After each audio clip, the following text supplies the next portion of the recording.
It's just the fact that I put her through that for 25 freaking years. You said 3 months. 3 months, 3 months. a year for 25 years. I got you. So basketball season was like, hey. Oh yeah. I mean, But after that, it would like it was regular after that. All But right. then then you guys had Little League. But then Little League was the other way around. She coached. her and Karen. Yeah. Oh, her man. and Karen, or her and Marty Mariani. I mean, she coached you guys. She didn't want anybody else coaching you. Yeah. She wanted to coach her boys, and she through Little League, Soccer too. soccer. Yeah. She coached you, and then, was it anything like I put her through? No doubt. But and then when you guys started playing at high school, it was all over. She was with me. Mm-hmm. Time to go. She went with me every time. Wherever we went, she went. But when you guys were still pooping yellow, it was a little different. I mean, yeah, I didn't realize the shit I put her through. I was just focused on basketball. How old were you at the winning. time? How old? 20s, mid-20s, late 20s, early 30s? Oh, I mean, mid-20s. all those years. I think started about mid-20s, yeah. Because you're still a kid at that point. I mean, as I was a your kid, dad, but still, you got to realize what you're doing to your wife. I guess so. Better than beating her, I guess. I would lose that. Yeah, I would lose that fight. She'd beat you up. She's never laid a hand on me, but if she ever did, it would be over in a hurry, and I would be taking the blunt of it. Oh, sometimes just gotta tip your cap. Tip your cap. As of now, we're drinking this fine Wild Turkey 101. It's a great goblin. This is 101. 101. No wonder I'm feeling so good. It's a goblin, of course. Well, I mean, you're on the tap. You're gonna feel this good. Wild Turkey is your mother. My mom. Yeah. What do you mean? Bottled but never tamed. Aye. Well, this is the drink of choice of the one Jack Thomas. Grandpa, rest in peace. What was it like having that man as a father-in-law? What did he teach you? Just kind of he's such a big guy. He just kind of is someone I should respect this person, otherwise I'll get my head crushed. No. What was it like having him as a... I always had respect for elders, uncles, aunts, whatever. Yeah. So there was automatic respect for Jack, even though I had never seen him before. Never seen him? I never seen him until I started dating your mom. He never come to like a baseball game or a basketball game of your mom's. He's I trucking. think he maybe won, and I wasn't there. I didn't see him, so I didn't know who her dad was. I didn't know anything about it. But you knew Grandma Barb, though. She was a sweetheart. Oh, Grandma Barb with everything. Yeah, I knew her. But Jack was like me. He was working his ass off. He was, he didn't have time for all the. Remember imagine how many games he would have had to go to. Susie, Sally, Nancy, your mom, Patty, John. Jesus. He wouldn't have been able to work. Good God. So, anyways, one of the first times I was dating your mom, or dating mom. Yeah. I'm feeling awkward by saying mom. Anyways, my lovely wife. Yeah, that lady, huh? We pulled into the house and we were shooting the shit, and we were shooting the shit for quite a while, and the porch light came on. And I said, "Oh, is that a hint?" She goes, "Yeah, I probably should go in the house now." I said, "All right." So we ended up shooting the shit a little longer. And then the front door opened. Who stepped out? And there's this. You would think there would be light shining behind the gentleman standing in the door frame. Yeah. There was no light. The light couldn't shine because he filled the entire door frame of whatever, 6'5", and at the time 280 or whatever he was, but he was a very big man, and he had a very deep voice. And his voice was, "Deb, I believe it's time for you to come in." Very polite. And I couldn't boot Mom out of the truck fast enough. Are you guys hanging out? You were in a truck? Yeah. What kind of truck you have? GMC. Ooh, very good. And so I said, "It's time for you to go. Bye-bye. Get out. I'm not trying to die over here." Get out." So that was the first time I met Jack. And then did he say anything to you? Come up to him? No, he just stayed in the doorway. He's And like just this. basically told his daughter it's time to come in. And I was like, you damn right it is. He's like, get out of here. I'm not getting in trouble. Your dad, shoot. I had no idea he was such a So big you had man. no idea he was that I'd big? never met him. Never seen him. When's the first time you shook his hand, like met him face to face? Oh, God. I mean, obviously, dating, eventually, she invited me in, and we had to come over for dinner. I don't know if biscuits were going on at that time, but I don't know when biscuits started. I know lamb was going on. Bottom line, I met him at that point, shook his hand, and his big hand was very, very big. And then I remember the day or the night that I needed to ask him his permission to marry Mom.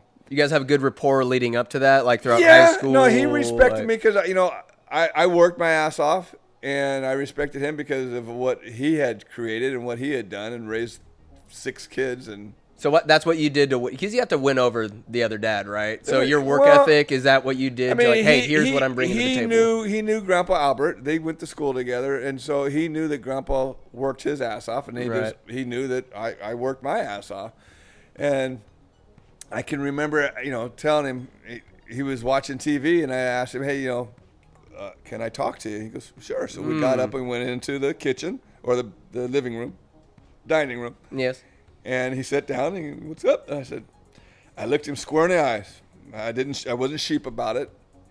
And I just said, I knew I was going to be nervous when it come to this, but I didn't think I was going to be this nervous. And he just started laughing. And once he started laughing, it allowed me to relax. Okay. Oh, okay. Because if he didn't laugh, I'm still having problems. It was just you and him watching TV? Like, hey, Jack, you want to hang out?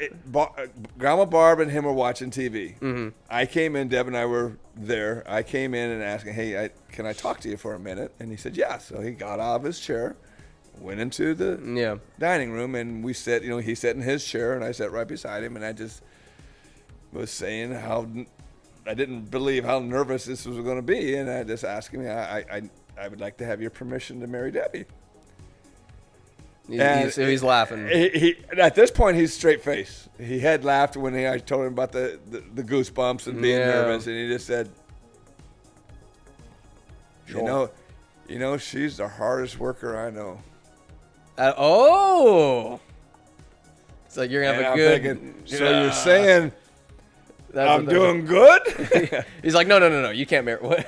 But he just said, he just mentioned how hard of a worker she was. And to this day, obviously, she's very hard worker. Jesus. And he just said that you've got my blessing. But he wanted me to know that she's the hardest worker that he knew. Who instilled in you that notion? Because at 2025, I don't know if people feel the same way anymore, but I know I'll need to do the same thing. But who taught you that you need to ask the father's permission? And I'm sure Grandma Barb to a certain extent, too. Did you talk to her about it as well? I hate to say it, but no.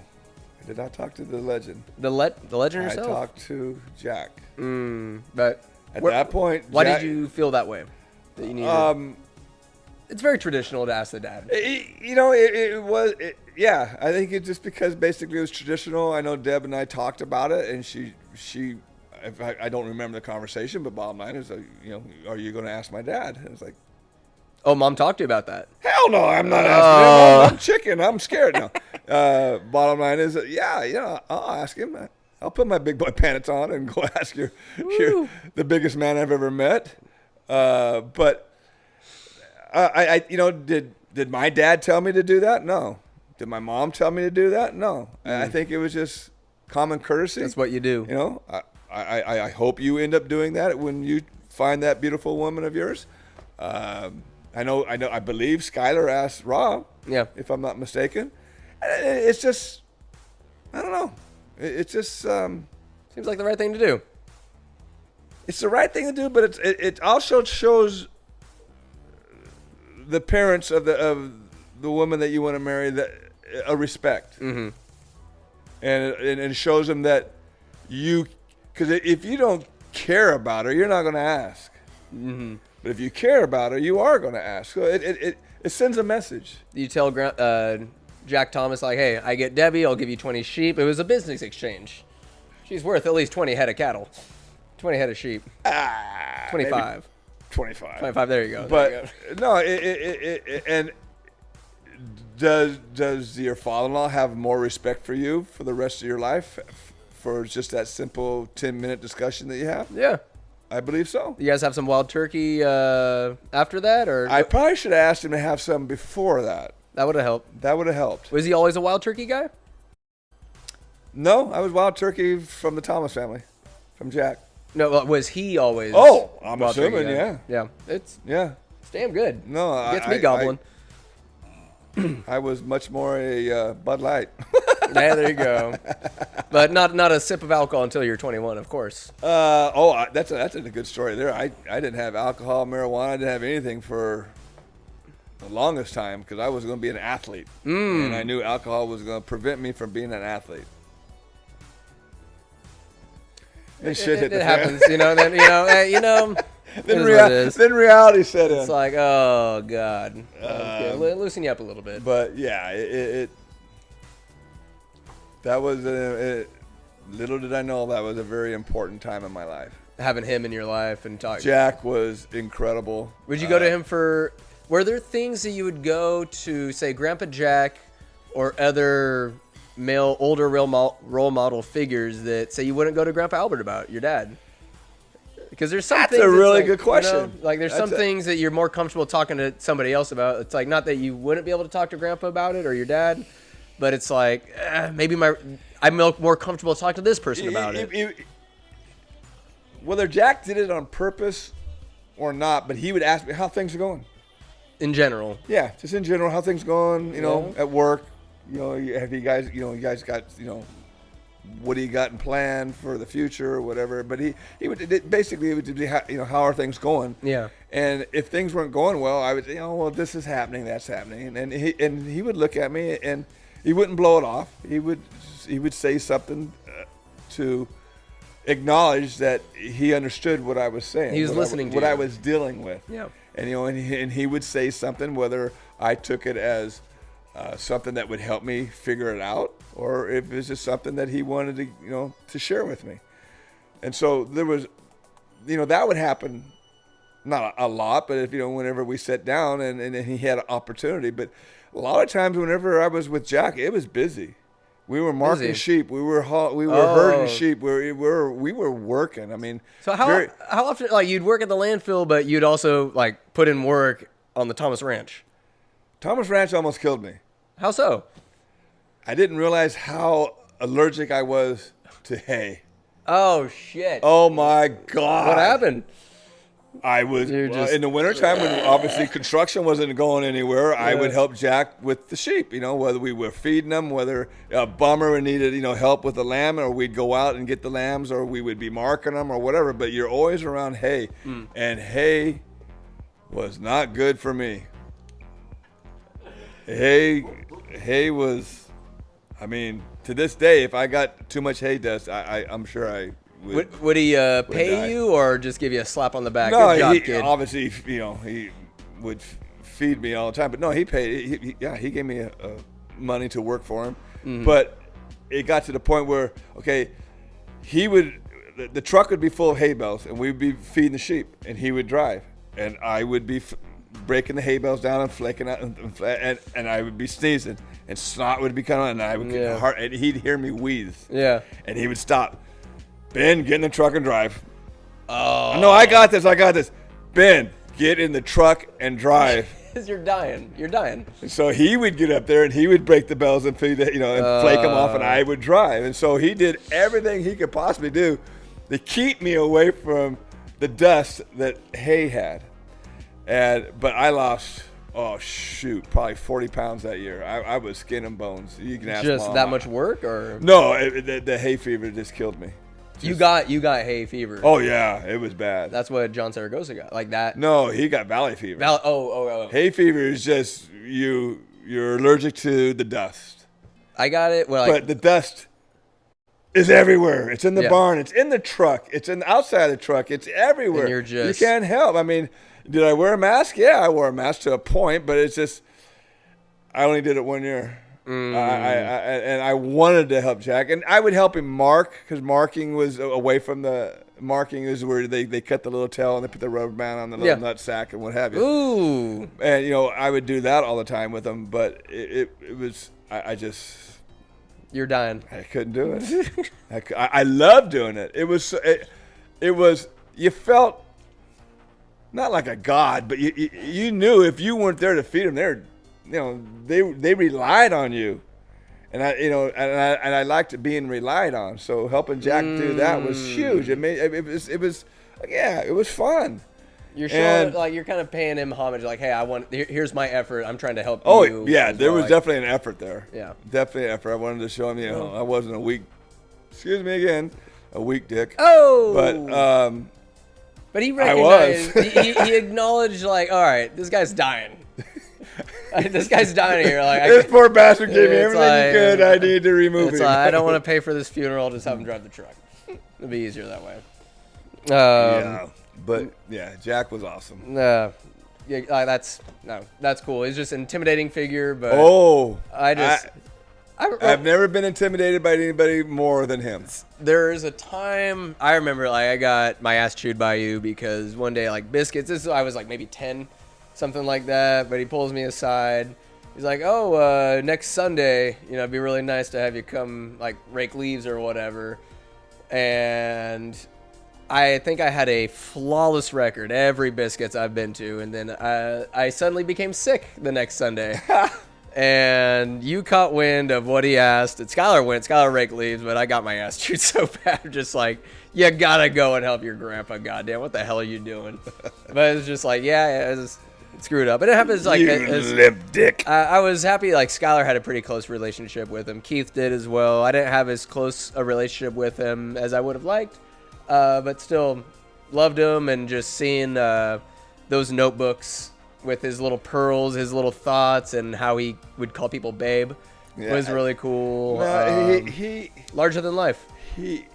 That's very true. Larger than life. You know what? That defines it perfectly. He didn't try to make you nervous. That wasn't his. He didn't do that on purpose, but it just happened. I think he had an awareness of the effect that he had on other people, and maybe it tickled him to a point, but he wouldn't exploit it. But he'd be like, "Oh, these." I would have to. I was nervous. I would have to agree. But what I respect most about Grandpa was when he was diagnosed with cancer, and they're like, "No whiskey, no red meats, no this or that." He's like, "All right." Goes home and just has a steak and a big old glass. It's like, to go out on your own terms, that takes balls. No, he went out on his own terms. I'm glad he didn't suffer. Yep. I mean, I'm sure there was some suffering going on, but I'm glad it was as quick as it was. Mm-hmm. I've been around long enough to realize that that's a blessing. Yeah, absolutely. What a lot of people, Matt Kimes' father went through, your grandma Pat went through. There's a lot of suffering that goes on. I don't understand that, other than if there's a silver lining in somebody's suffering, is that you are not happy, but you feel so much better once they're gone because they're no longer suffering. It almost softens the blow in a way. Yes, like this it does soften the blow. Yep. Compared to somebody dying in a car crash or something. Jesus. That is. There's no goodbye, no nothing. That is the worst. What Jack went through was, I don't want to say it was fairly quick, but it was quicker than a lot of people. Yep. What Mr. Kimes went through was, what Matt Kimes has done with his dad was totally amazing. What Grandma Pat went through, at this point, I thought it was way too long, but compared to a lot of people and the suffering that a lot of people go through, Grandma Pat actually went pretty fast. Yeah. But there was definitely suffering. I mean, I can remember being in the hospital when they had to handcuff her to her gurney because she was just distraught, gone. Yeah. And I remember making her count sheep, trying to get her to fall asleep. And we were counting sheep, and the nurse went by, and she just winked at me and smiled and said, we're at 500. Angels among us. And you know, and it calmed her down because I was counting the sheep with her. And it's just, you know, you just, as life goes on, God only knows when the golden year. I don't know when the golden year is. I have no idea when a golden year is supposed to start, how you're supposed to enjoy it, how long it lasts. I don't know any of that. I just know that from the day you're born, you seem to learn something every day. Every day you learn something. I can remember Grandpa Albert saying, if there's a day that you didn't learn something, you wasted that day. And it didn't necessarily mean you had to learn something physically. You can learn something from the TV. You can learn something from a book, from a newspaper. Yeah. But learn something every day. That way it's not wasted. And, you know, if that's probably the biggest pearl of wisdom that Grandpa Albert ever gave me. Mm-hmm. And you know, it's very true. I mean, you can learn something every day. And you know, I thought, you know, being 63, eventually, you know, the golden years are coming somewhere. You're 63? Have I started them? You know, where's the golden years at? You know, I tried to retire. I didn't retire. I'm working. Thank God. I don't work. I do this. I do that. And it's like, you know what? The golden years are whatever you want them to be. Right here, right now. Right here, right now. Yeah. You know, having a podcast with the golden child. You know what I'm talking about? Doggy. I don't need to tell anybody. It's just like Michael Jordan. You know, you don't need to tell people you're the chosen one. LeBron James has to have a tattoo on him. No. If you Google Michael Jordan and ask him golden child, it's going to say Aaron Geerts. It's not going to say Michael Jordan. So I was talking to Kristen about it the other day because how you wanted my name to be spelled Airon. It's wild, but technically, I could go into the name changing service and I could legally change my name to Airon, and I'm still Aaron. But God, that'd be wild. That'd be. Your mom won that battle. Well, sometimes you got. If it was up to me, you would have been Air. I appreciate your nick. It would have been Sky Walker and Air Jordan. And Keith says, "Well, where's my name?" I said, "Oh, sorry, son. Your name came from a young man that took care of me on a school bus." Who was Keith named after? A young man that took care of me on a school bus. A guardian of sorts? A guardian. That's cool. Because I was an a-hole when I was a little kid. I bounced off the walls, and it would be Barb, Kyle's mom, Sean Thomas's wife, her grandmother was a school bus driver. Yeah. And she was my school bus driver in kindergarten. Oh, she tamed you. Oh, she tamed me. She tamed the stallion. Oh, at that point, I hated that woman. You don't tame me. I'm going to do whatever I want to do. You know who I am. And as soon as I would come on, she would put me on the seat right behind the bus driver. I didn't get to go back and play with the homies. I had to sit right behind her. And then the older I got, she allowed me to move back a couple of seats, and I ended up sitting beside a gentleman named Keith, and he was a gentleman or a teenager? Teenager, but when you're that age. Still a gentleman. Yeah, absolutely. I mean, he was a high school. Ooh. I was first grade, whatever it was. Oh, he's a big dog. And he was a big dog, and he got me to relax and calm down, and he had HO cars that you can have an electrical track, and drive around. And so like with the little. Yeah, and I had one. And so he would give me some of his cars that he didn't use anymore, and I'd go home and I'd drive them. But anyways, he got me to calm down to where Mrs. Becker didn't really lay the wood to me anymore. But that being said about Mrs. Baker, when I got into high school, she was my favorite person ever. It's amazing how little time. The discipline that she gave me, I needed, but I didn't want. And then the love she gave me in high school, I just gobbled it up. I loved her to death. How excited were you when Uncle John decided I'm going to marry this lady's daughter? Was that pretty cool? Or not knowing Barb as much as I know her now, but it was like, that's totally awesome. But just Mrs. Becker was just. She was the shit, quote unquote. She was the shit. Now, she loved guys, didn't care much for the women, but she loved guys. I mean, she hauled us to every football game. She hauled us to every basketball game, every baseball. She was the bus driver. How good of a driver was she? Could she back up a trailer? Could she back up that bus? On a dime? She was awesome. She was She was a bomb, and then she wanted us to win more than we wanted to win, no matter what sport it was. It's like we can't upset Mrs. And Baker. she taught me how to swim. She didn't want to tell you how to swim? Yes. Ooh. So Wow. there's a lot. But you never did swim team. Yeah, I did. You did? Mom made us Say- before goggles. Our eyes would burn so bad from the chlorine when we got done swimming They for didn't an have on hour. like the scuba diving goggles? We I had would've no put the- goggles. There was no goggles back in the day. And boy, our eyes were on fire. It looked like you're stoned. Huh? Murine was our number one squirt, you Yeah. know. And I became very, very good in breaststroke. Breaststroke. Why? Why? Because my eyes were not in the water. So you just kept your head above I kept the my entire head time. out of the water, and man, I got blue ribbon after blue ribbon after blue ribbon in breaststroke, but got my ass kicked in freestyle, backstroke. Never even Butterfly? Butterfly. Butterfly's nuts. That butterfly he done fell into the water. Hey, Rocky can do butterfly.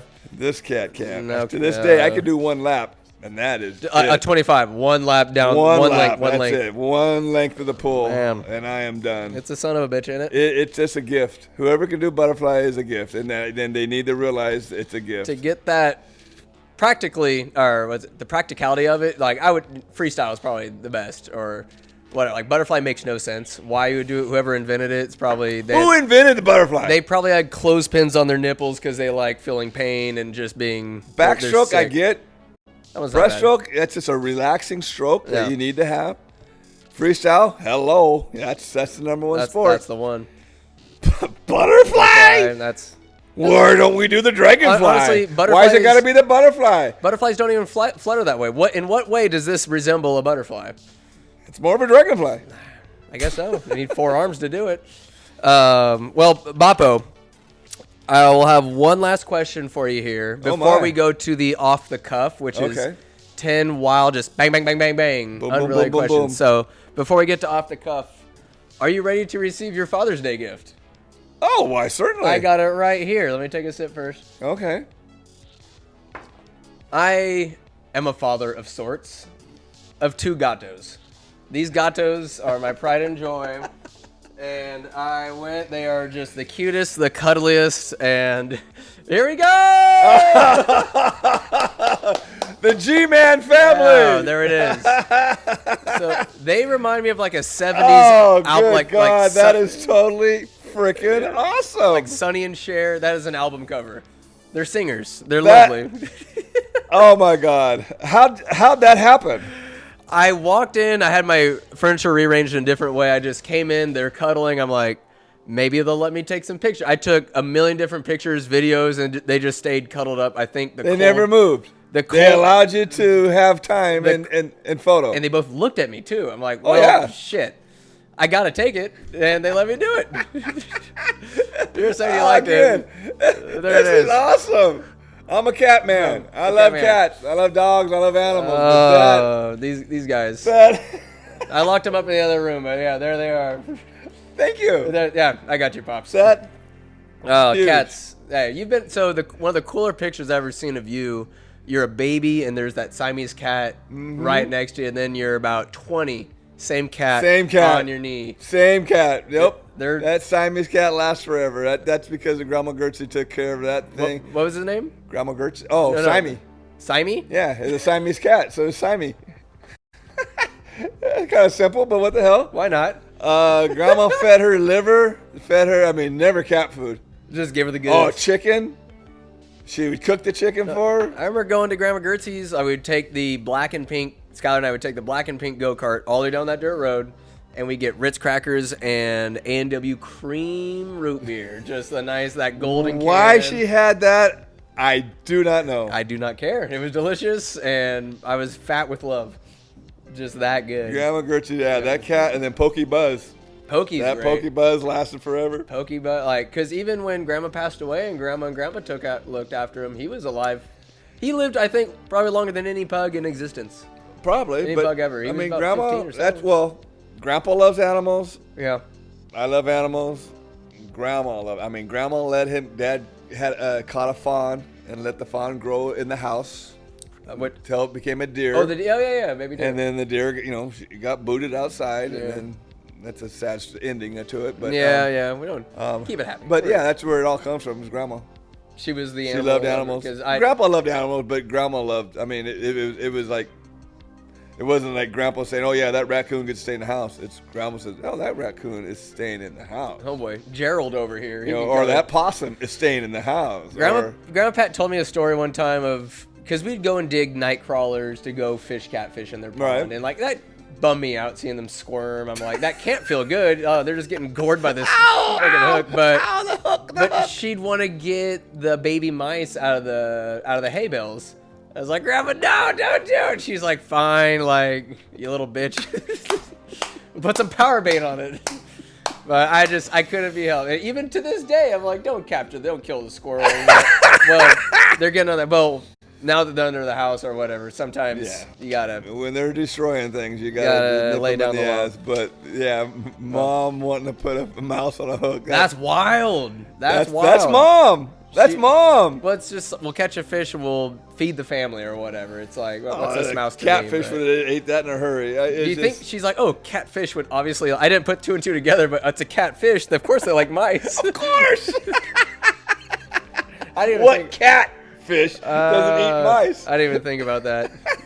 Oh, Jesus Christ! It's time for off the cuff. All right, off the cuff. 10 quickies. Why is Michael Jordan so much better than LeBron James? I know it's supposed to be off the cuff, but that's a tough one. Michael just played at a different era, and so much more physical. A lot more physical. I mean, they used to beat. I mean, all you gotta do is look at the film, and they would beat the living hell out of Lakers them. and the Celtics would like be in punching blows. That would get you suspended for 5 years in today's NBA. But then common foul. Punch to the face, Kevin McHale on common foul. But no, and is LeBron awesome? And then his longevity. Unparalleled. But I can't really say LeBron's worse than Mike or Mike's worse than they're both unbelievable basketball players. But yes, I would always put my hat on Mike because I think I grew up with him. You grew up with him, but there's also I was already an old man not playing when LeBron was playing. There's lore. There's so much more lore and legendary status around Michael because there'd be, he's going to go play 36 holes, drink 10 beers, and then score 50 points. Like, there's so much more. And he's in the dunk contest. And his Space Jam is better. And it's just his... And he played baseball. Well, where I lost respect for LeBron was he got political, and you look at Michael, and he never got political. You can't tell him. Republicans buy shoes too. You can't tell me what Michael is. He just knows that a Republican and a Democrat buys his shoes. Yeah. So it's not. I can't blame the guy, LeBron. It's if you have a platform and you have an opinion, everybody has they're entitled to their opinion. If we disagree with it, sure, that whole shut up and dribble thing, I'm like, But if he has an influence on people, wants to do good, what he thinks is for the greater good, do I agree with his politics? Not necessarily. But it's like, where do we draw the line? Just because you're the most famous basketball player in the world doesn't mean you're not allowed to. The difference between Michael and LeBron, Michael never got political, LeBron did. Mike's business. Michael has friends on both sides of the aisle. Yeah. LeBron doesn't. Has LeBron ever won a defensive all-league? I mean, he has a couple of blocks off the backboard. No. MJ has some defensive. He's more. Again,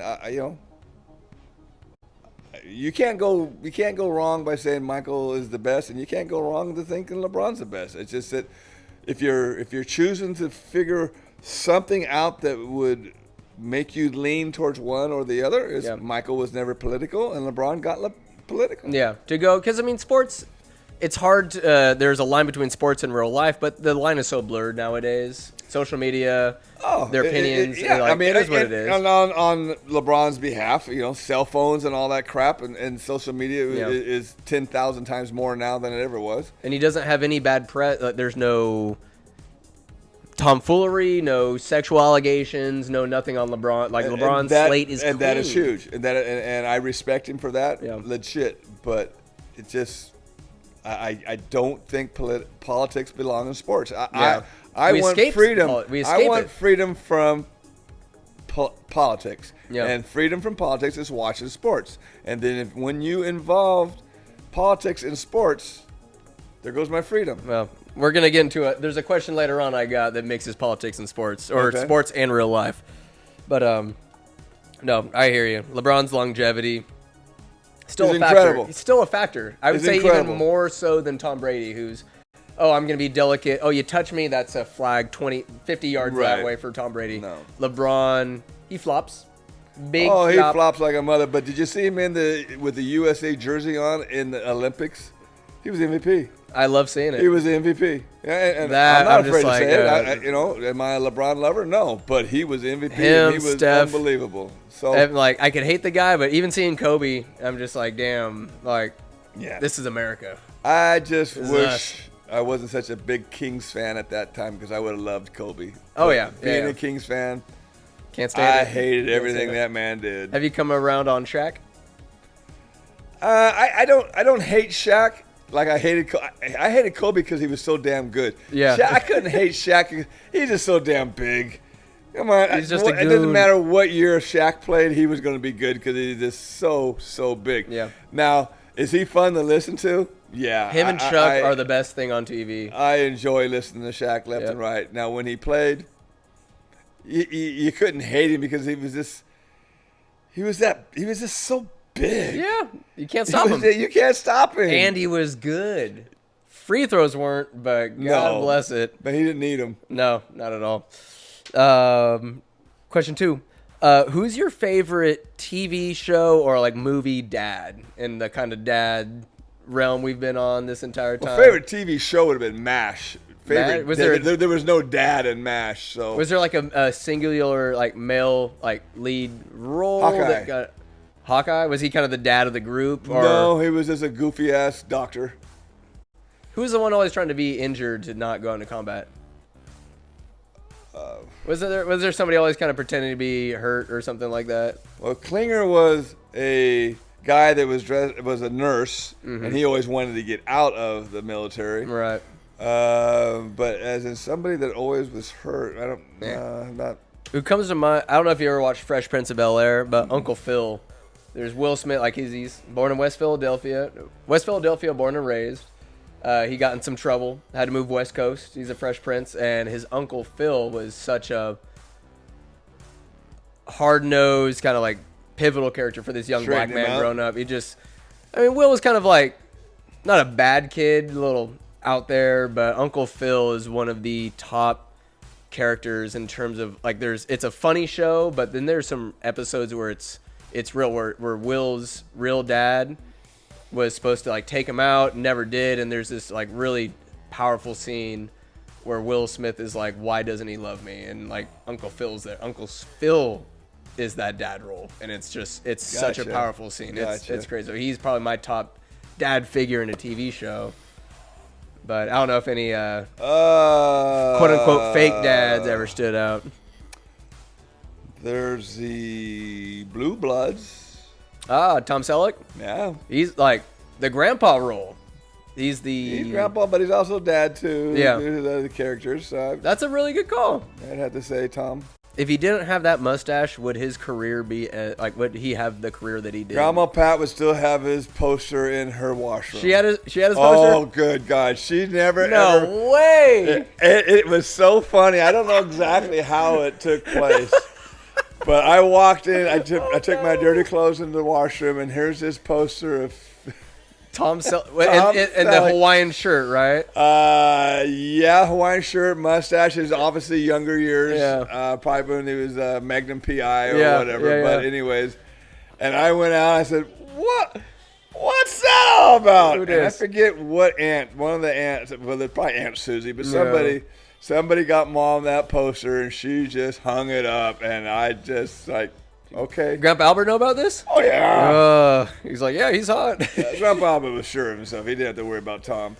But it was like, I had Farrah Fawcett, I had Cheryl Ladd, I had all kinds of women hanging in my room. There's some good ladies of the 80s. And so Mom had Tom Selleck. Yeah. He's a hunk. He got as a straight white male. Like you're saying, he's a grandpa now, but he was definitely a hunk back in the day. Absolutely. And Mom had him hanging. Never shaved that mustache. Grandpa had that nice twisty. Alex probably, what's Alex's last name? Uncle Estrada. Alex.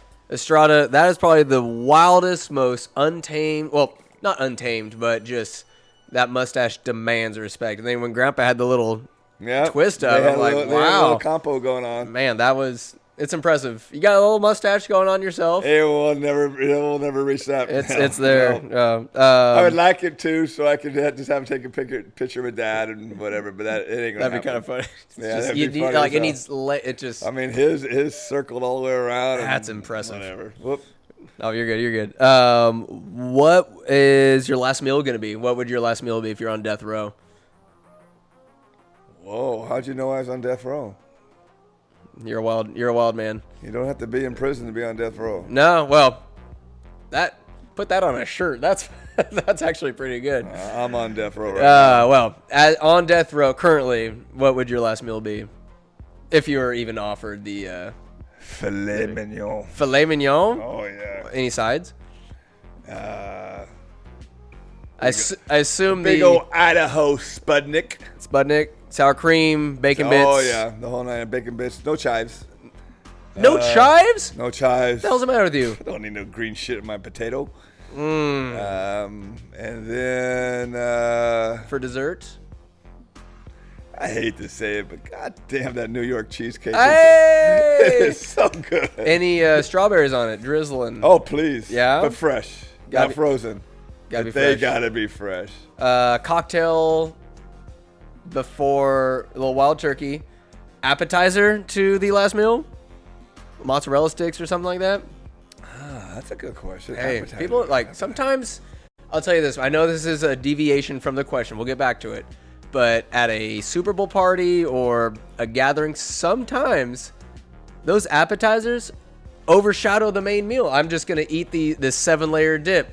Zach's little shotgun shell ricotta cheese meat little shooters. I'm going with Sliders. the jumbo shrimp. Jumbo shrimp. Oh yeah. Prawns. Yeah. Not prawns, the shrimp. In a cocktail, like in that cocktail cup. Yes. Like Yes. Oh. The cocktail sauce. you're not sharing it with anybody. This is your last meal. You would lose a finger if you tried to grab Looks like a prawn. Well, that's a good question. What's Yeah. the difference between a prawn and a shrimp? What is? Do you know? I'm assuming You're a asking prawn me. has the bread coating around it. I mean, as long as you get The it shrimp from, is. as You long as got it, itty bitty shrimps and you got the big jumbo. you get your popcorn shrimp. Wait, is that what's that called when it's a jumbo shrimp? There's a word for that. God dang Just it. a hefty boy. No.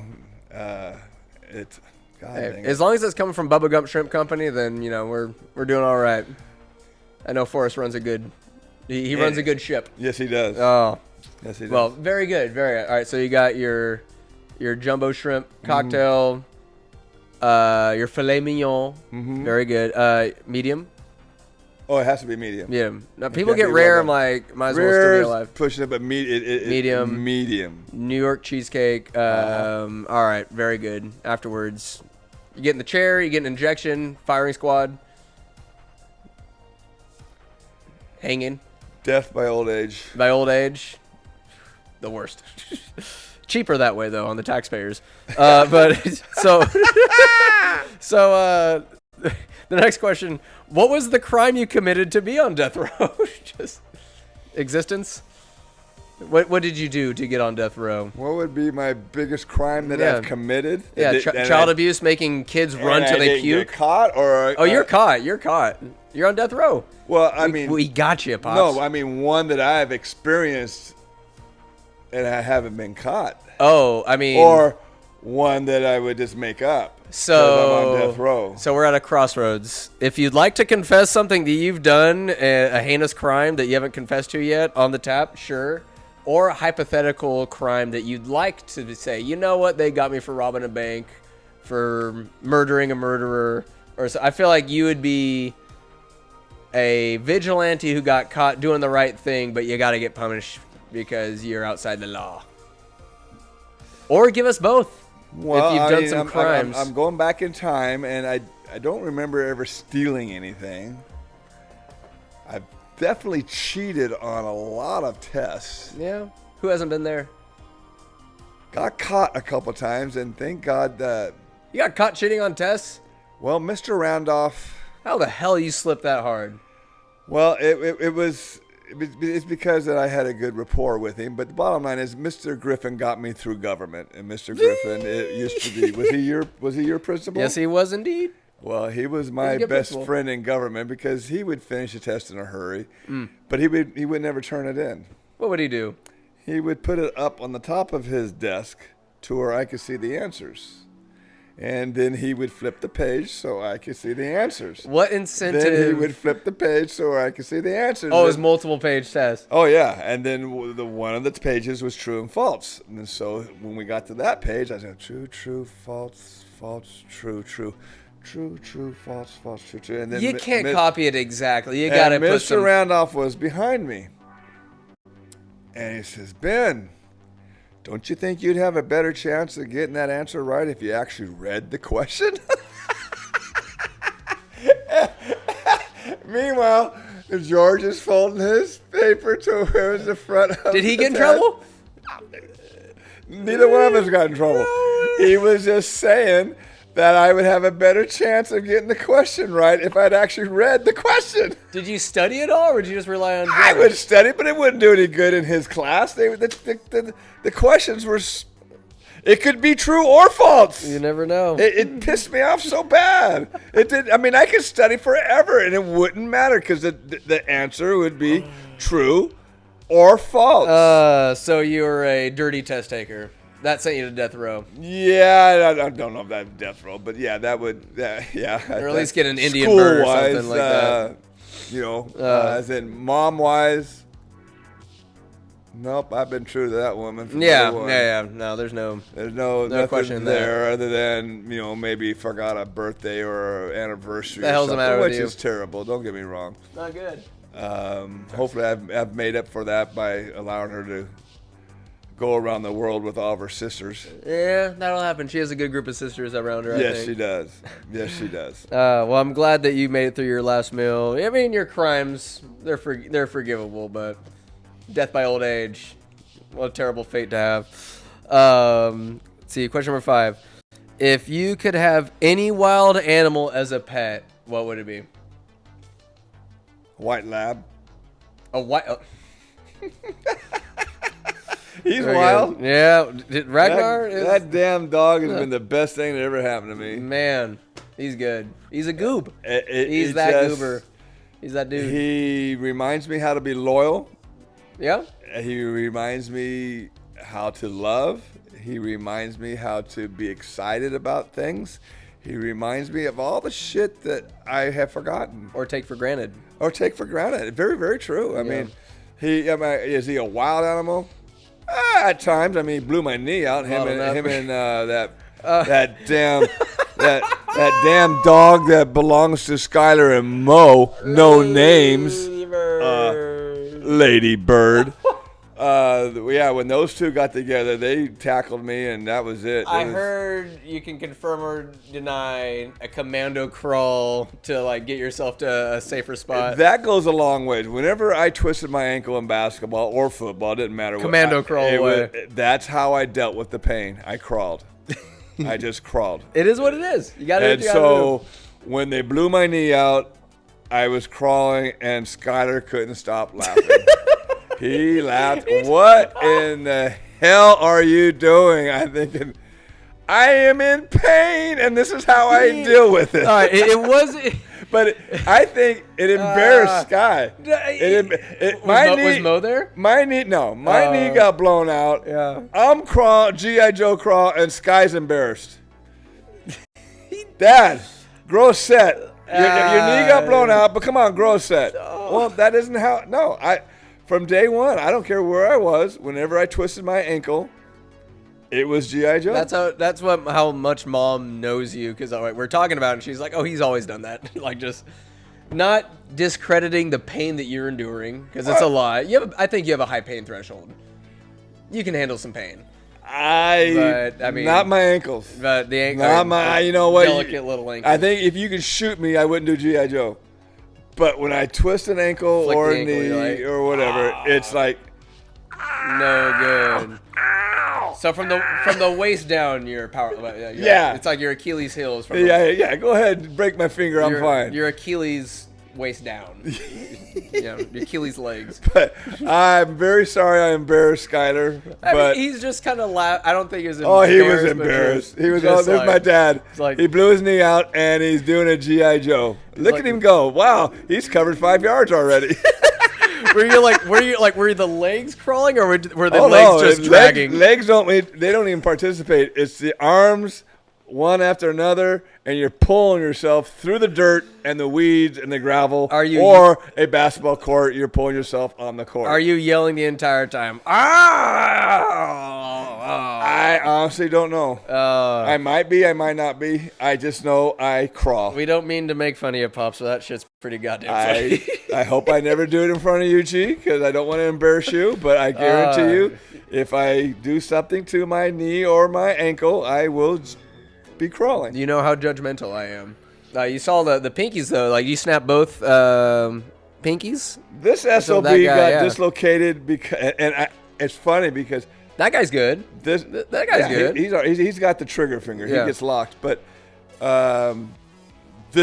your guys' last game, City League game, Kyle had a pair of shorts on with pockets. Yeah. And I went up to him. I said, Kyle, I go, nice shorts, but I'm telling you, I wore a pair like that in a basketball game, and this is what happened to me. I dislocated my finger because it got caught when I was running. Oh, and it got caught and snapped. Nobody hit me. It wasn't like somebody, jammed my finger. It was just it got caught in the damn pocket.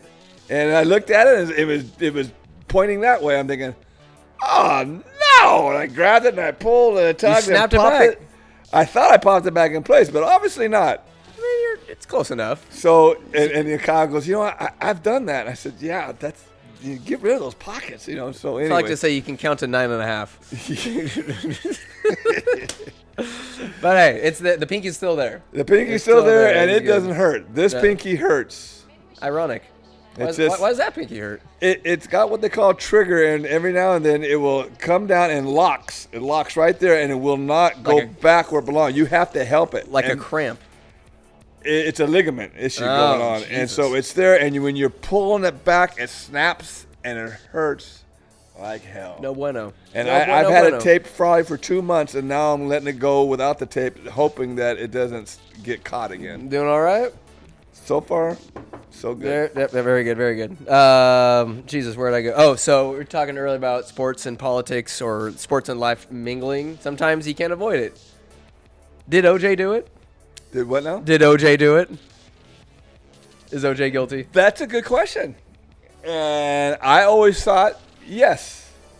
Why would he be driving away in a white Bronco at 45 miles an hour with a gun to his head if he didn't do it? Well, has your opinion changed over the years? My opinion's gotten even worse because Jackie Clark. What'd Jackie say? Shout out to Jackie. Shout out to Jackie. Yeah, shout out to Jackie because she is an amazing woman. Bottom line is, she raises, she loves this type of dog that OJ and Old Lady Brown the Akitas. The Akitas. Yeah. Yep. She swears there's no way in hell that anybody gets close to her because there was dog prints in the blood. So that meant the dog was there. That a stranger could not have gotten close to her. That dog would have done something about it. An owner, as in OJ, could have had his way with the dog because he was the owner and the dog respected the owner, so the dog did not take OJ out. The dog would have destroyed. And Jackie says, they will destroy you if you hurt their owner. The loyalty between those dogs and the owner is untouchable. Bottom line is, OJ did it because the dog didn't kill him. The dog let him. The dog didn't kill him. If it was anybody else, any other stranger, that dude's dead. He's done because they're at least 100 pounds, or close to it. And Jackie is. That's who you need to have a podcast with because that woman has stories. I mean, Mom and I went to Vegas a couple years ago to watch the the worst football game ever with the Vikings against I was there, man. The Vikings and the Raiders, and 3-0, and God, he couldn't get over fast enough. But anyways, we got to spend a couple days with that woman, and she is amazing. She is the one. She is just, Brentley is so lucky to have a mom like that. Jackie's the shit. Like, she picked me up from the airport in her in her Raider mobile. People would call me out because I had my Viking stuff on. And he's like, why are you picking him up and stuff? She's like, oh, it's Aaron. It's Aaron. I got to take a nap at her place. She's the best. I feel like I would do a podcast with her for 6+ hours. We're already at 2. If it would be an incredible podcast, probably one of your best ever, especially if you, it just. What should we talk about? What are some good points I should ask her about from her what life? You just her life, how she got where she is. So you're born. What happens next? Basically, I mean, how she became a nurse and how she became involved with going to court and proving something that needed to be proved to the jury. And she plays both sides of it. She plays the side of the criminal, and she'll play the side of the one that was attacked or whatever. She gives you, I don't want to say plays both sides, but she gives you quality information on both. She's objective. Yes, I mean, like the defensive lawyer might ask her to be a witness, or the other lawyer might ask her to be the witness, because all she's going to do is give you the evidence, like she did about OJ's dog. Yeah, because she had one, and she knows anybody other than OJ is dead. I don't remember any aspect. There's been plenty of documentaries and reporting on it, but I don't ever remember the dog being involved in any way, shape, or form. And that's exactly what Jackie said. That's exactly where she says the lawyer lost it. Yeah. All he had to do is just explain to him about the dog. Explain to him the dog was all over there because the blood prints the dog prints were everywhere. So obviously he was there when the murder was taking place. Yeah. And OJ is the only one that could have done that to Brown. Yeah. The only one. Anybody else taking a knife to that woman's throat, I didn't even think about that. Is dead. I didn't even know that was a factor in it. Well, it wasn't. But with Jackie, it would have been. If Jackie's there, OJ would have been in prison forever. Yeah. Well, she's a winner. She's a winner. I can't describe the woman. A winner. I love her to death. She's number one. She doesn't sugarcoat anything. She doesn't care what you think. She'll tell you how she thinks. Yeah. And it might not be what you think, but when she's done, 9 times out of 10, you're going to think the way she's thinking, because she's going to prove her thought. She's one of those people. One of those people. They don't come around often. And if Brentley can turn in Brentley's on his way. Brentley's that guy. He's on his way, and if he can turn in like his mom, he is going to be an amazing person. I think he's already, I don't know, he's already like kind of an omni friend. How many weddings that man a part of?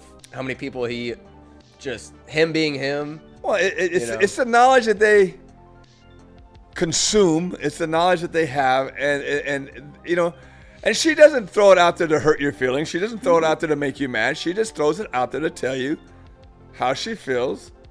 And Brentley's the same way, but it's all about sports with Brentley. Yeah. But Jackie's all about sports, but she can be all about everything in the world. I'll tell you this much: like, Brentley has some of the hottest takes when it comes to nerd culture and stuff. I won't tell you about him, but there's some of the stuff he spews off. I'm like, Brentley, I know you're gonna be watching this big dog. Jesus Christ, the Red Skull as the greatest Marvel villain. There's some hot takes out there that's just unbelievable. But we'll move on. Moving on, like from OJ, I want to say, listening to his post interviews and everything, the man's mentally ill. Do you think that he truly believes and convinced himself that he didn't do it? Because he's saying, because to the day he died, he denied it. Do you think he convinced himself that he didn't do it? I don't know if he convinced himself. He just realized that he didn't want to go to prison. That could be a big influence. That's a big influence. Big time. No, the OJ thing is, I'm sad it happened. 2 people were killed when they didn't need to be killed. But his influence on culture, it seemed like everybody loved him. What was it like in the 90s? What was it? Would be like it would be like if LeBron killed his wife. He was that big. Oh yeah. Damn. Everybody loved him. late 80s to early 90s until this happened. Like, he was in commercials, shows. He was the bee's knees. It would like if LeBron killed his wife. Jesus. That's a scandal and a half. That mixed in right with the Rodney King beating and all that. Like, that was very... After the results of that, I quit voting. I quit. The system's broken. I did. My belief in political crap disappeared. Ito, the judge, knew he was guilty. Everybody knew he was guilty. The prosecutor screwed up several times. Yeah. But the jury should have seen that, and they let him walk free. And it's like, no, that's not right. I'm bailing out, and I probably still should be bailed out because I can't stand politics anymore. No, they're so divisive. They suck. It before it didn't cost me money. Now it's cost me millions. Yeah. And it's yeah. Now it's time we got to do something about it. It could cost me friendships if I allow it. It'd be very easy to never ever talk to a Democrat, but that's not who I am. I love the friends that I have that are Democrats, the family members that I have are Democrats. I love them. They have their opinion, and it is what it is. I just... In my opinion, there should be a little more compassion from both sides when it comes to expressing your opinion and who you are. I mean, Trump isn't helping anything. He's an arrogant bastard. Don't get me wrong, but Biden. And it's not Biden. It's the Democratic Party. Biden, the Biden didn't puppeteers have of a him. clue what was going on around him because he was so ill. I mean, he was just clueless. And the Democratic Party went after it. They let 21 million immigrants in. And only reason, because we feel so sorry for them. Bullshit. They want the electoral votes. Why can't we at least vet? They want the electoral votes. They want the number of people to be in a blue state so they can get more votes. And that's as simple as it is. It's obvious that's exactly what they did. They didn't care a shit about the people. Old lady Bass down in L.A. said that, well, you're scaring the immigrants with the ICE. Okay, I guarantee you they are. The ICE, when they come in, I guarantee you they're scaring them. But what are the murderers and rapists that they let in over the border? Are they scaring the tax-paying people of L.A. or of any state where these murderers are? Don't you think that they're scared of what you let in? Right. Got to get those guys. It's terrible. I can't put I'd love to be an ostrich and put my head in a hole and just let the world go by, but it can't do that anymore. It doesn't work that way. It has affected me working. The simple clean air fact. Do I want clean air for my grandchildren? You goddamn right. Absolutely. I will do everything I can. But telling me that I can't have a piece of equipment run in California because it's too old and it makes too much pollution, I get it. But I can sell that piece of equipment to Nevada, Arizona, Oregon, Mexico, and they can run that piece of equipment and pollute the air.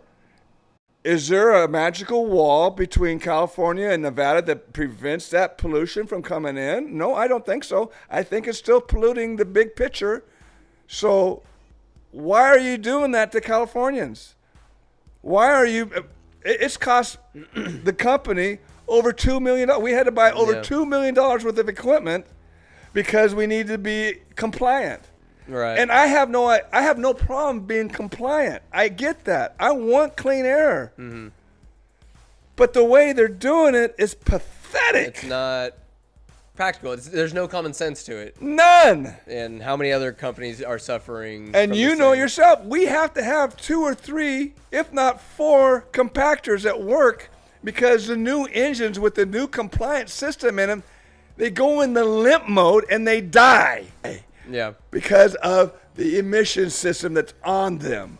And this is what bothers me. Again, I will go clean as anybody else. But do it right. And they're not doing it right. No. All they're doing is costing the little guy millions of dollars. I'm sorry. You didn't need me to go down that route. Hey, you know what? This is a tap. Everybody's got to speak their truth. I don't give a shit who you are. It's just... Now you know. It's a challenge that is defeating me, and it has destroyed me inside. here. Definitely destroyed me. Oh, shit. Well, we went from did OJ do it? Yeah, to emissions. How the hell did we do that? That's your fault. You're supposed to control me better than that. All right, you can't tame a wild stallion. Here's a very important question. Okay. Sharks or dolphins? Golfing. Sharks or dolphins? Oh, sharks or dolphins. I heard golfing. I don't have my hearing aids in. You're good. Dolphins. Dolphins? Yeah. Why? Because they're not going to kill me. They could if they wanted to. Oh, if they wanted to, but they don't want to. They're pretty smart. And I love swimming, and I would love to do a triathlon in the ocean, but I will never, ever, ever, ever. You wouldn't do the swim that far. I will not go to Alcatraz. No. I just, I will swim in the ocean. Don't get me wrong. I will swim in the ocean, but just far enough away where if something happens, I can get my ass back onto the sand. Yeah. But I will not swim like a mile out in the ocean and then go around a couple of buoys and then swim back. That's how I you would get love to do that. I would really, I want to do that. But something in my little pea brain says, no. That's how you get got. You're never doing that. You can do it in freshwater. Go swim at every lake in the world if you want in freshwater. Ocean. You might get some kind of a algae, a fungus, perch or some kind of bass nibbling on your toes or whatever, but there's not going to be no great white saying, hors d'oeuvre, hors d'oeuvre on table 5, please. Look at these idiots swimming in my lake, in my ocean. What's he doing? Time to kill him. Hey, a jumbo shrimp. Double jumbo. A Dutchman, I haven't had one of those before. So we're going dolphins. You gotta love dolphins. Oh, yeah. Perhaps an even more important question. Number 9, leprechauns or gnomes? Who do you prefer? Oh, God. Leprechauns or gnomes? I got to go with the gnomes. Gnome. Just because we have so many of them. I mean, Grandpa Albert kind of has like the side beard, like the Dutchman sideburns to beard. We've got a combo. couple of them by our little cemetery where the hound dogs are buried, and little guardians. They're just gnomes. I've never dealt with a leprechaun. I feel like they're shisty, like gnomes are more humble, little people, little mystical people. Leprechauns are always up to something. I wish I've had something to do with them. I just never have. They could be the nicest guy in the world, other than the only leprechaun I ever grew up with was the one that was on Lucky Charms. Hey, it's a good cereal. It's a solid product, but a solid product.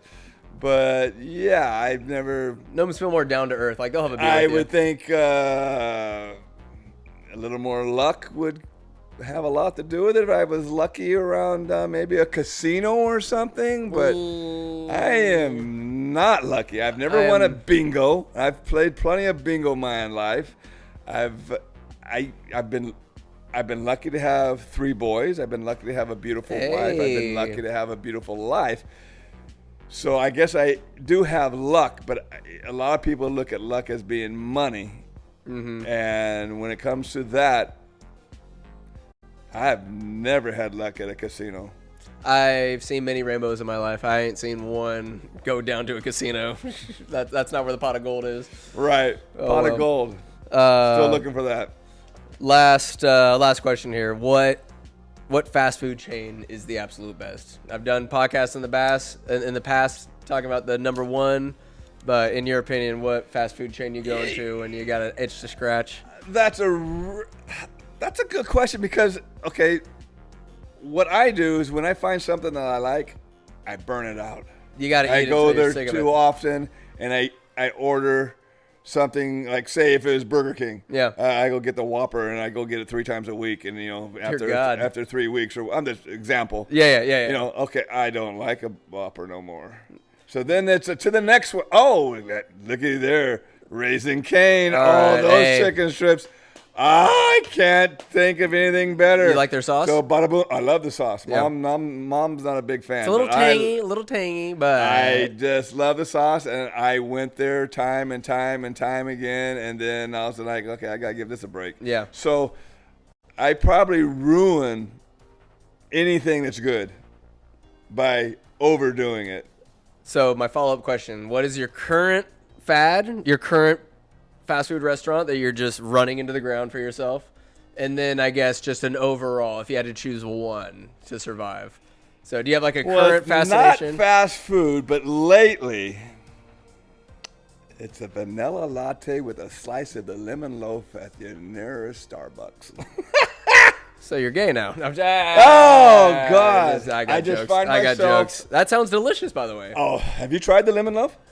I'm not a lemon guy. Neither am I. It's goddamn delicious. I'm not a lemon guy. It's delicious. But that little slice of bread with a little bit of frosting on it, with a vanilla latte wash, it's delicious. On the way home, I've died and gone to heaven. Doesn't matter what song I'm listening to. It's my favorite song. Yeah. I got the music cranking. I just drive home. That little lemon cake. By the time I'm home, I'm walking on clouds. And are you sure you didn't take drugs? Like this is a lemon. They may have put something in there. I mean, there are plenty of chemicals. I love they have like their pastry with the curd in the middle, like that. Starbucks, they know what they're doing. You got your Danishes. If that makes me gay, I don't care. I'll eat it. You got your croissants. Yeah. Again, Starbucks is a great move. Great move. We'll put it this way. I don't believe I have stock in too many fast food restaurants. But by golly, I got stock in Starbucks. Starbucks is the one to go. It's delicious. For the simple reason, when I'm not even hungry, I'll pull in. It's get a coffee, get a little habit something. forming. The atmosphere, if you go inside, is unbelievable. Usually, when you find somebody at the people are nice too. Like anytime through with the drive-through, drive-up window, they're nice as hell. Just top notch. If you have an issue with whatever they've given you, they throw it away and they give you something brand new. There's never a question. It's top notch. It's funny when we took Uncle Mark on that cruise. We ended up going to Seattle. And we were on Pike Place Market. Yes, the very first fish market at the very first Starbucks there. And boy, it had a line going south and it had a line going north. So we didn't even think about it. But it was like, that's a good move. That's where it all began. It was kind of cool. Humbling. They got their old school logo there and everything. Yep. Starbucks, the coffee. Just as good as anybody else's coffee, but it's all the other stuff that they add, the smiles, the code words, a venti. Well, I was gonna ask, do you say large still, or do you go venti? I tell them, can I get a tall? Venti up there, yang. Yeah, I'm not into that. Give me a large. Just give me a large. They know what you're talking about. Give me a medium. Give me a small. Give me a blonde. I don't want a blonde. Give me a cup of Joe. God damn it. Yeah. I'm not. And they've kind of calmed down on that. Their verbiage there. Yeah. Which I get it. They want to be different, but I think the greatest commercial is when the guy wants a large. You want a venti? No, I don't want a 20. I want a large. Yeah, well, that's venti. No, venti is 20. Large is large. Medium is medium, and small is small. I do not want a 20. Oh, we got you, sir. I haven't seen that one commercial. yet. That's pretty good. That's like if you could be self-aware enough to laugh at yourself, even as a big company, you gotta laugh. Yeah. You gotta laugh at yourself. Yeah, and it is what it is. But when I first started going there, a venti. Now you're like, give me a large. You gotta get comfortable with them, and then if you go like any small business.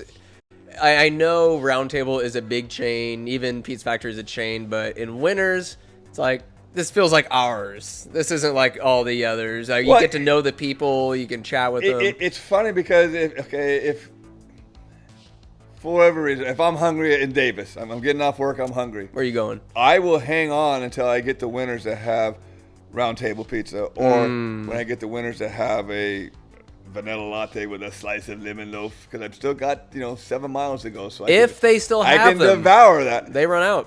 Well, that's funny you say that because the lemon loaf is the #1 seller, and the one in Davis, whenever I go there, it seems like they don't have it anymore. And every time I said, I'm not the CEO, but I'm thinking if I've got something that's selling just as fast as I can have it, I might order some more. So the gentleman who's working all day, who's thinking about that lemon loaf all day, comes in to get that lemon loaf that's going to just reach the sky for him on his way home to see his family. Yeah. Doesn't get disappointed by saying, Oh, I'm sorry. We don't have any. I'm going to make sure, yes, sir, we have that to make his day. I'm not going to disappoint him. And time again, when I come to this facility, you tell me you don't have any because I get off at 4, I'm here at 4:30, and it's all gone. So is it that hard to order more lemon loaf? And the lady or the guy would say, no, it's not, but it's out of our control. Did you rant to them about this? Oh, yes, I rant every time. Every time they tell me they have no lemon loaf, I give them that speech. Did you tell them, now I'm going to go home and beat my wife and kids because I'm lemon loafless? I'm all jacked up on this latte. I got all this latte energy. I haven't said that, but I do tell them how disappointed it is not to have something that you've been thinking about all day. It sounds like that might be your last meal, not this. Like, Jesus Christ, Pops. So I need to take the cheesecake out. I don't know. It sounds put like the lemon loaf in. It just seems like give me like an entire lemon loaf instead of a slice. Like, prawns be damned, filet mignon be damned. Give me a goddamn lemon loaf and a vanilla latte. I want to die with like a increased heart rate. I'm not gonna say no. We're getting to the real questions here. Well, Boppo, 2.5 hours on the tap. Oh my God, this is crazy. Turn this into two episodes. That's good. I can take a week off. I apologize. Damn it all. It's Aaron's fault. We're out here. Well, Boppo, thank you so much. I've been trying to sign off on something that might lead us into another conversation, but trying to find a good sign off for the tap. And something that I've been wanting to say is, there's a you lose, good day, sir. That's usually the end of it. But for myself, I like to say, everybody, until next time, go on to have some fun. And that's the last thing Grandma Pat said to me. Because when I went to go see her, when she was bedridden and stuff, she was asleep. And I got in there, and I didn't expect her to wake up. She wakes up, and I could tell she knew she knew exactly who I was, what was going on. I said, I'm going to go up and snowboard in Tahoe. And she goes, you go and have some fun. So I figured anybody who gets done listening to the tap, go and have some fun. Go and have some fun, damn it. Go on now. Go on now, Going on and have some fun. It's a good one. You lose! Good day, sir!